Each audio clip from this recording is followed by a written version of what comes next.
வணக்கம் மக்களே. இன்னைக்கு தேதிக்கு தேர்தல் பரபரப்பு. இன்னைக்கு யார் எங்கே சேர்றா, என்ன யார் யார் எந்த கூட்டணியில் போகிறாங்க, எந்த கூட்டணி வலுவாக இருக்குது, இப்படிப்பட்ட பேச்சுகள் தான் இன்னைக்கு எங்கேயுமே ஒழிச்சுக்கிட்டு இருக்கு. கூட்டணி அலையன்ஸ் அப்படிங்கிற ஒரு விஷயந்தான் இப்போ தேர்தலுக்கான ஒரு முக்கியமான ஒரு விஷயமா பேசப்பட்டு இருக்கு. அதன் அடிப்படையில் இப்போ சமீப காலமாக ஒரு ரெண்டு பேரும் அவ்வளோ பரபரப்பாக பேசப்பட்டாங்க. ஒன்று டிடிவி தினகரன் அவர்கள், இன்னொன்று ஏடிஎம்கேல இருந்து வைத்தியலிங்கம் அவர்கள். இவங்க ரெண்டு பேரும் எங்கே போய் சேர போகிறாங்க அப்படிங்கிறதும் ஒரு மிகப்பெரிய பேச பொருளாக இருந்துச்சு. ரெண்டு பேருமே தாவிக்கால இணைவாங்களா அப்படிங்கிற ஒரு பேச்சும் அடிபட்டுச்சு. ஆனால் இப்போ இதுக்கான ஒரு முக்கியமான காரணம் என்ன அப்படின்னா, டிடிவி அவர்கள் ஏடிஎம்கே அப்படிங்கிற பார்ட்டியோட பிரிஞ்சு வந்தவர். அவங்களுக்கான மனக்கசப்பு நிறையா இருந்துச்சு. இதுக்கு முந்தின எலெக்ஷன்லேயே அவங்க தனித்து போட்டுட்டாங்க. அதனால ஏடிஎம்கேக்கு ஒரு பின்னடைவு ஏற்பட்டுச்சு அப்படின்னு சொன்னாங்க. ஸோ இதெல்லாம் நம்ம ஓரம் வச்சுட்டு இன்னைக்கு தேதிக்கு எப்படி இருக்காங்க அப்படிங்கிற பார்த்தா, செங்கோட்டையன் அவர்கள் என்ன யோசிச்சாரோ, என்ன விருப்பப்பட்டாரோ, என்ன ஆசைப்பட்டாரோ அது ஒரு மாதிரி நடந்திருக்கு அப்படின்னு நம்ம ஒரு விஷயம் நம்ம சொல்லிட்டு போகலாம். அவர் வெளியேறினதுக்கப்புறம், அதாவது அவர் வெளியேற்றப்பட்டதுக்கப்புறம் இது நடந்திருக்கு அப்படின்னு நம்ம சொல்லலாம். அதுவுமே முழுசாக நடந்திருக்கா அப்படின்னு கேட்டிங்கன்னா அது டவுட்ஃபுல் தான். இல்லை, ஆனால் ஒரு மாதிரி நடந்திருக்கு, ஆனால் நடந்திருக்கு அப்படிங்கிறத தான் நம்ம சொல்லணும். இன்னைக்கு தேதிக்கு வைத்தியலிங்கம் அவர்கள் டிஎம்கேல போய் சேர்ந்துட்டாரு. வைத்தியலிங்கம் அவர்கள் மூணு பீரியடில் தொடர்ந்து அவர் மினிஸ்டராக இருந்தார் அப்படின்னு சொல்கிறாங்க. அவர் எப்படிப்பட்ட எப்படியும் அவருக்குன்னு ஒரு பேக்ரவுண்ட் இருக்கும். இன்னொன்று, இப்போ மாற்று கட்சியை சேர்ந்தவங்க தாவைக்குள்ளே வர்றதுக்கும் இல்லை மற்ற கட்சிக்கு போகிறதுக்கும் ஒரு சிக்கல் ஒன்று இருக்குது. அது என்னன்னா, இப்போ மாற்று கட்சியில் இருக்கிறவங்க, இப்போ வைத்தியலிங்கம் அவர்கள் தஞ்சாவூர் சேர்ந்தவர் அப்படின்றாங்க. தஞ்சாவூர்காரர் டிஎம்கேக்கு போகும்போது ஆல்ரெடி அங்கே ஒரு தஞ்சாவூரை சேர்ந்தவர் ஒருத்தர் இருப்பார்ல, அந்த தன்னோட, அதாவது டிஎம்கேவை தஞ்சாவூரில் வளர்த்தவராக இருக்கட்டும், இல்லை டிஎம்கேக்கு ஒரு பலம் சேர்த்தவர், இப்படி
இன்னைக்கு தேதிக்கு அலையன்ஸை முடிவு பண்ணுறது சீட்டும் நோட்டும் தாங்க. சீட்டு 10%, நோட்டு 90%. இல்லை, நோட்டு தான் 100% சொல்லுவோம். ஏன்னா இன்னைக்கு மக்களுக்காக நாங்கள் அப்படின்னு கட்சி நடத்துகிற யாருமே தாவேக்கா பக்கம் வரலை. அதுக்கு ஒரு ரீசன் நான் சொல்கிறேன். இன்னைக்கு அமமுகவும் சரி, வைத்திலிங்கம் இங்கே வருவார், டிவிகேக்கு வருவார் அப்படின்னு யோசிச்சவங்க வரலாங்க. ஒன்று இந்த ஊடகங்கள்லாம் என்ன சொல்ல ஆரம்பிச்சிட்டாங்க, டிவிகே வந்து அரசியல் அனாதை ஆயிடுச்சு, இனிமேல் டிவிகே வந்து செல்லா காசு, டிவிகேக்கு இனிமேல் யாருமே வரமாட்டாங்க, கூட்டணிக்கு வர மாட்டாங்க, அதுக்கு ஓட்டும் இனிமேல் யாரும் போட மாட்டாங்க, ஓட் பேங்க் வந்து குறைஞ்சிருச்சு அப்படின்னு வந்து சொல்கிறாங்க. ஒன்று மட்டும் புரிஞ்சுக்கோங்க, என் தலைமை இப்போ இல்லை அப்பயே சொல்லிட்டான், நான் தனிச்சு நின்னாலும் 234 தொகுதியில் ஜெயிக்கிறதுக்கு எனக்கு திராணி இருக்குது. ஆனால் எங்களை நம்பி வர்றவங்களை நாங்கள் வந்து அன்போடு ஏற்றுக்கத்தான் செய்வோம். அவங்க வந்தால் தான் நாங்கள் ஜெயிப்போம் அப்படிங்கிற அந்த வார்த்தையை அந்த மனுஷன் சொல்லலை. எங்களுக்கு ஜெயிக்க முடியும், ஆனால் எங்களையும் நம்பி எங்களை மதித்து வர்றவங்கன்னா நான் ஏற்றுக்குவேன். ஆட்சிலையும் சரி அதிகாரத்துலேயும் சரி பங்கு உண்டுன்னு சொன்ன ஒரே ஆள் அவன் தான். அப்படி இருக்கும்போது தேமுதிகவாக இருக்கட்டும், விசிகாவாக இருக்கட்டும், காங்கிரஸாக இருக்கட்டும், இல்லை மறுமலர்ச்சி முன்னேற்ற கழகமாக இருக்கட்டும், இப்படி யாருமே நீங்கள் தாவேக்காவுக்கு ஏன் வரலை அப்படிங்கிறது வந்து எனக்கு சுத்தமாக புரியலை. மக்களுக்காக கட்சி நடத்துகிறோம் அப்படின்றீங்க, கடைக்கோடி மக்கள் வர எங்களுக்கான ஆட்சி இருக்கும் அப்படின்றீங்க. அப்படின்னா ஆட்சிலையும் அதிகாரத்திலையும் பங்கு தர்றோம் அப்படின்னு சொல்கிற டிவிகேக்கு நீங்கள் வந்திருக்கணுமா இல்லையா? வந்திருக்கணும்ல. ஏன் வரலை அப்படிங்கிற வந்து ஒரு கேள்வி. மக்களுக்காக சொல்லி மக்களை ஏமாற்றி நீங்கள் அங்கிட்டு நோட்டு வாங்குவீங்களா இல்லை காயினா வாங்குவீங்களா அப்படிங்கிறது தெரியலை. ஆனால் ஏதோ ஒன்று பண்ணுறீங்க. அதை ஏன் அது மக்களுக்காகன்னு சொல்லி ஏன் அதை செய்கிறீங்க அப்படிங்கிறதான் பெரியது. இல்லை இத்தனை வருஷம் நீங்கள் மக்களுக்காக நீங்கள் என்ன செஞ்சீங்க அப்படிங்கிறத வந்து சொல்லுங்கள். உங்களுக்காக தான் எல்லாமே செஞ்சுருக்கீங்க, ஆனால் மக்களுக்காக இதை நான் செஞ்சுருக்கேன் அப்படின்னு ஒரு வார்த்தை நீங்கள் சொல்லுங்களேன். முடியாது. ஸோ நான் சொல்கிறது, தேமுதிக இன்னும் முடிவே பண்ணலை. அது ஏன் அப்படின்னு தெரியல. கிட்டத்தட்ட அந்த கட்சியை அந்த மனுஷன் உருவாக்கி கொண்டு வந்தார். ஆனால் இது இப்போ எப்படி இயங்குது அப்படிங்கிற வந்து ஒரு விஷயம் இருக்குது. ஏன் நீங்கள் ஏதாச்சும் ஒரு வார்த்தை சொல்லிடுங்களேன், நாங்கள் இவங்கள்ட்ட போகிறோம், எல்லாம் நான் இங்கே போகிறோம் அங்கே போகிறோம் அப்படிங்கிற ஒரு வார்த்தை சொல்லிட்டிங்கன்னா முடிஞ்சு போச்சு. இன்னும் முடிவெடுக்காமல் இருந்தீங்கன்னா இது வந்து எப்படி பார்க்கப்படுது அப்படிங்கிற வந்து தெரியலை. ஸோ இதைத்தான் நான் சொல்ல வந்தது. இத்தனைக்கும் ஆட்சிலையும் அதிகாரத்துலேயும் பங்கு அப்படின்னு சொன்னவன்ட்ட நீங்கள் செவி சாய்க்கலைன்னா அப்போ எப்படிப்பட்ட கட்சிகள் நீங்கள் நடத்துகிறீங்க, எப்படி மக்களை ஏமாத்துறீங்க அப்படிங்கிறத மக்களுக்கு சொல்லி புரிய வைக்கணுங்கிற அவசியம் இருக்கா அப்படிங்கிற எனக்கு தெரியலை. நான் இதுவரை சொன்னதுலேயே உங்களுக்கு புரிஞ்சிருக்கும் அப்படின்னு யோசிக்கேன். இடதுசாரி கட்சி, நாங்கள் இது எப்படி சொல்கிறது, சிறுபான்மையிற்கான கட்சி, இப்படி எல்லாம் சொல்கிறீங்க. ஆனால் அவங்களுக்காக ஏதாச்சும் பண்ணீங்களா அப்படிங்கிறது தெரியலை. அட்லீஸ்ட் இந்த ஒரு விஷயத்துலாச்சும் இங்கே வந்திருக்கணும். காங்கிரஸ் என்ன செய்யுது அப்படிங்கிறது தெரியலை.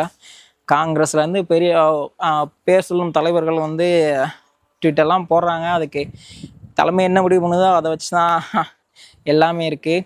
ஊடால சவுக்கண்ணை வேறு சவுக்கண்ணை அவர் என்ன சொல்கிறாரு, பிஜேபி கூட விஜய் பேச்சுவார்த்தை நடத்திட்டு இருக்காரு. அதே காங்கிரஸ்கிட்ட கேட்குறாரு, நீங்கள் எங்கள் கூட வர்றீங்களா இல்லையா என்னை பிஜேபி வந்து கூப்பிட்டுக்கிட்டு இருக்கு, நான் அங்கே போயிடுவேன், என்ன சொல்கிறீங்க அப்படின்னு அவர் பேச்சுவார்த்தை நடத்திக்கிட்டு இருக்காரு அப்படின்னு ஒரு இதை சொல்கிறீங்க. என்ன அர்த்தத்தில் இப்படி சொல்கிறீங்க? கிட்டத்தட்ட பல லட்சம் பேர் இருந்த இடத்துல நின்று மாநிலத்தில் டிஎம்கே, அது மத்தியில் பிஜேபி தான் எங்களோட எதிரி அப்படின்னு சொல்கிற பட்சத்தில் எப்படி இந்த வார்த்தையை உங்களால் சொல்ல முடிஞ்சுச்சு அப்படிங்கிற ஒரு வார்த்தை நான் கேட்குறேன். சரி சொல்கிறீங்க, பார்ப்போம் என்ன நடக்குது அப்படிங்கிறத. எங்களை விடவா உங்களுக்கு தெரிஞ்சிட போகுது அந்த ஆளை பற்றி, பார்ப்போம். ஸோ இதுதான் சொல்ல வந்தேன். கிட்டத்தட்ட பிஜேபியும் யோசிச்சுட்டு இருக்கலாம், விஜய் அவர்கள் நம்ம பக்கம் வந்தால் கன்ஃபார்ம் நம்ம ஜெயிக்கலாம் அப்படிங்கிறத. ஆனால் அந்த மனுஷன் வரமாட்டான் அப்படிங்கிற வந்து நான் கன்ஃபார்மாக சொல்கிறேன். ஸோ என்ன நடக்குது அப்படிங்கிறத போகிற போக்கில் பார்ப்போம். கிட்டத்தட்ட 2026 ஆரம்பித்து ஜனவரி முடிய போகுது. ஏப்ரல் மாதம் எலெக்ஷன். இதுக்கிடையில் பாலிடிக்ஸ் படத்துலேயும் சரி என்ன நேர்லேயும் சரி எப்படி நடத்துகிறாங்க அப்படிங்கிற வந்து நம்ம பார்த்துட்டு தான் இருக்கோம். தப்பே பண்ணலை, அதனால என் தலைவன் அங்கேருந்து அங்கே போகிறான், ஒரு பொட்டு கூட பையன் இல்லாமல் போகிறான், பயத்தை வெளி காமிச்சிக்காமல் போகிறான்னு கூட நீங்கள் வச்சுக்கோங்களேன். உங்கள் ஆளுங்கள்லாம் எப்படி, எங்கள் ஐயாலாம் என்ன கதறினார் தெரியுமா? நானும் காணொலியில் பார்க்க, நீங்களும் பாருங்கள். செந்தில் பாலாஜி என்ன கதை கதறினார், நெஞ்சு வலிக்கு என்ன கதை கதறினாரு. என் தலைவன் போயிட்டு வரேன்டா தம்பி அப்படின்ட்டு போகிறாரு. பார்ப்போம் என்னதான் சரிங்க அப்படின்ட்டு. சரி, இதோட வீடியோ முடிக்கிறேன். சப்ஸ்கிரைப் பண்ணிட்டு போயிருங்க, அது வந்து ஒரு ஹெல்ப்ஃபுல்லாக இருக்கும். வீடியோஸை தொடர்ந்து போடுறேன். டேலப்பா பேச இந்த நெக்ஸ்ட் வீடியோ.